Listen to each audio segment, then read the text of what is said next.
Yes, good evening guys! Kakatapos lang ng aming webinar for tonight. And this is also my day 27 and it is all about taking an action. As for me, ang pagte-take ko ng action lang is yung sa plan natin na mag-evaluate is, guys, I'm here to tell you, if I'm gonna be honest, hindi ko masyadong nasusundan yung plano o hindi ko masyadong nagagawa yung mga kailangan kong gawin throughout the challenge or the weeks. Don't get me wrong, hindi ko nagagawa ng 100%. Maybe 80 to 70% natatapos ko yon.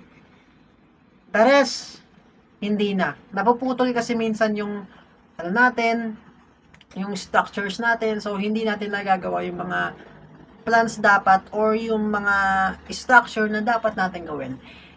But still, very grateful kahit hindi natin nagagawa yung mga ganon, is may nagagawa pa rin tayo kahit papaano na makakatulong sa self-image natin para maging more confident and more na masabi natin na may nagagawa talaga tayo throughout the week, throughout the challenge. And super grateful lang kasi probably hindi ko to ginawa. Ganun pa rin yung self-image ko. Alam niyo ba guys, hindi pa totally nagbabago yung self-image ko. Just to be honest with you, hindi pa talaga siya nagbabago. But very grateful kasi ginawa ko tong challenge. The purpose of the challenge is to be pataasin yung self-image mo. No? And yeah, I'm very grateful lang towards more days to come. Matatapos na natin yung challenge. And sa totoo saan, pwede ko itong ulitin eh. Pero siguro ulitin ko na lang siya kapag nakapag-Willit na tayo.